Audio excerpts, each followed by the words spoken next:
So I was hanging out on the Smuggled Wi-Fi Battle Finder in the middle of the day in the UK, which is generally not a good idea because generally no one's there. And I see Kypro's there looking for a battle. I'm like, hey, Kypro, sup, let's do a match. And he's like, hey, let's do a match because he had a team and I had a team. And we decided we're going to do it because there was no one else there, basically. We're the only ones looking for a standard game. And that's what you get. So if you see my team, you might recognize it from a little while ago. It is my trapping team using Dugtrio, Magnezone, and of course Wobbuffet as my three trappers, and then Rotom and Scizor to Volt Turn into the trapping Pokemon so I can trap things, and then a Breloom to spore stuff and to set up on Encores from Wobbuffet and such, and that's how it kind of works. So it should be good against this team. I see lots of stuff that I can trap, so I'm going to be pretty happy about that. But from the very beginning, he's going to lead off with Thundurus, and I have my Rotom in here. And I initially thought that he was a Specs Thundurus, just because I forgot that this wasn't my special defensive Rotom, so I thought I would take that Volt Switch a lot better. Ends up being my normal Rotom, which has lefties and probably more physical defense, so he is actually a Scarfed one, and that is Scarf damage from the Volt Switch, so kind of surprised me, but hey, that's what happens. Go for the Volt Switch now.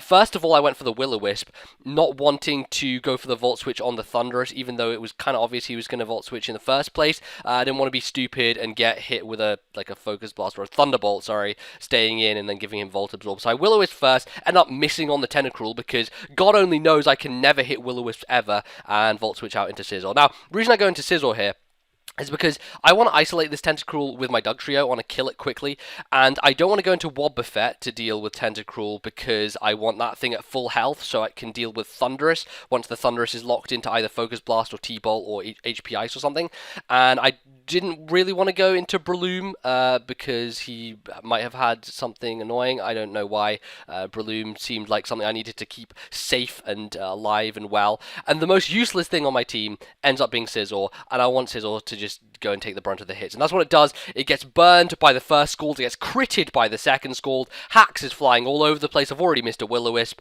and I end up just U-turning out of there. I managed to survive somehow, I don't know how, but Scizor just takes a fuck ton of hits and gets out. Thankfully, is able to allow Dugtrio to come in, and now Dugtrio is at the helm here, able to go for the Earthquake. His Tentacruel is trapped, he cannot switch out whatsoever, and he is destroyed. He is done. Left in tatters and pieces on the ground as Dugtrio stands aloft, or something like that, some kind of epic speech. Anyway, in comes his Politoed, so he gets his Rain up, I guess, which is nice for... Oh, his Thundurus probably has Thunder in that case, because he has Rain, duh, but whatever, that's something I need to keep an eye out for.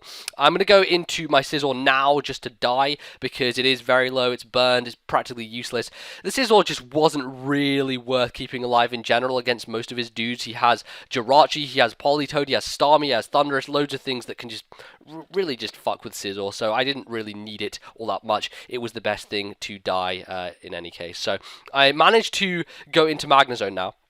And I wasn't really sure as to what kind of Politoed he was, because obviously he was at full health, so I couldn't see leftovers, but I was gunning on the fact that from that Ice Beam, he was probably choiced. So I decided to go into Magnezone. He's going to be forced to switch out, and he goes into his Thundurus as I substitute on the switch. Now, at this point, he actually decides to go with the Volt Switch as opposed to a Focus Blast or a T-Bolt or anything to break the sub. I'm not quite sure why he did that, because it was pretty obvious from the fact that I'm a Magnezone that it wasn't going to break it. Maybe if he was Specs, it would have done, but being Scarfed, even though Thundurus has a lot of special attack power behind it, he's not going to be able to break it. And I understand why he would want to, because breaking a sub with a Volt Switch or a U-turn is generally the best thing to do. It gives you more momentum and allows you to go into something to threaten it once the sub has been broken. But in this sense, it didn't really work out for him, because my sub remains. He goes into Politoed to take the hidden power, which could be Ice or Fire from his perspective at this point, because he didn't see what it did to his Thundurus. It's actually Fire, which is not good for me whatsoever when it comes to Magnezone versus Thundurus matchup, because he's in Rain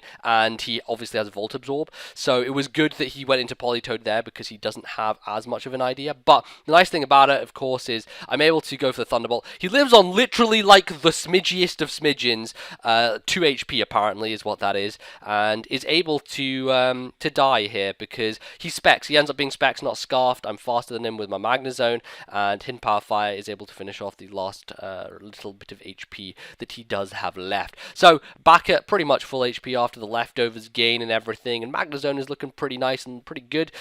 He has Fortress left on his team, so I do want to keep Magnezone alive, and for that reason, I'm going to withdraw it here. I decide to go into my Breloom as he switches in Starmie. Now, the thing about Starmie is that I won't have a problem with it as long as Dugtrio has a chance to get enough damage on it and to kill it with a Sucker Punch. First of all, I go into Breloom hoping to maybe take a hit and then Mach Punch to do more damage to the Starmie so that Dugtrio can finish it off. Turns out he's Life Orb, which is great. He's racking up more damage on himself. I live with 4, which is pretty freaking phenomenal considering it's Life Orb, Hydro Pump in the rain. Get off a Mach Punch and unfortunately die to the Ice Beam, but he has taken 2 Life Orb recoils and Mach Punch damage, and at this point his HP is low enough to the point at which I can bring in Dugtrio, go for my Life Orb Earthquake, and I should be able to take him out. Now, I could have gone for the Sucker Punch, but he may have gone for Recover. I'm not quite sure what kind of Starmie he's running. Life Orb sets do sometimes pack Recover, and that is obviously a way to dodge Sucker Punches if you so wish to. So I just went for the safe Earthquake. It was going to take it out from that range regardless, and it ends up doing so. And I'm in a nice position here.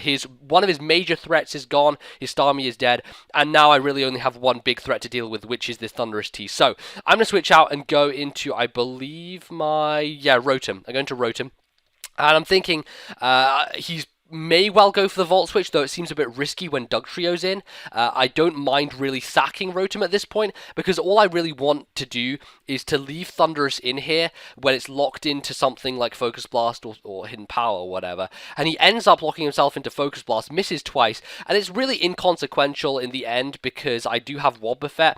If Rotom had died from either of those Focus Blasts, I would have just gone straight into Wobbuffet, been able to sponge those hits and Mirror Coat him to death, which would have been really my game plan. And, you know, after that, Rotom wasn't really necessary because all he has left is Jirachi and Fortress. Jirachi is dealt with by Dugtrio, and Fortress is dealt with by Magnezone. So that's kind of how it works out. In the end, I end up dodging the 2 Focus Blasts, crit him with a Hydro Pump because what the hell, Hax is going crazy this game, and we end up in a situation where it is his Jirachi versus my Rotom, and hey, I burn him with a Will-O-Wisp just to get the residual damage going, and I just want a little bit of damage on this thing before my Rotom dies so that I can bring in Dugtrio safely, but he decides, well, let's try and do some Iron Head. I'm like, okay, let's do this. Let's see how long this works for. And then after like a couple of turns, he's like, oh, fuck this. I'm not going to waste my life doing this the entire time. So he ends up running in the end, which makes sense because when you have something that 4 times resists Iron Head on a burned Jirachi that also has Wish, and this thing is also paralyzed,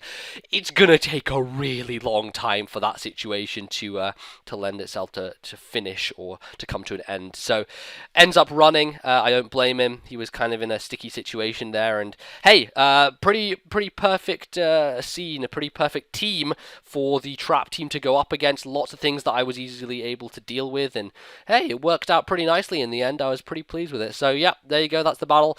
Do go check out Kypro. He's a cool guy. He's British, so I'm sure you guys will enjoy that if you like my narrations and my accent. He has something similar going on there, so you go check him out. Otherwise, you can check out my previous videos. Do leave a like if you enjoyed, and if you'd like to see me using this team some more, definitely leave a like because I'd be sure to bring it back. It's one that I really have a lot of fun using, and I'm quite fond of it. You know, I have an affinity for it, as it were. So let me know, as always, and otherwise, I'll see you guys next time. Thank you very much for watching.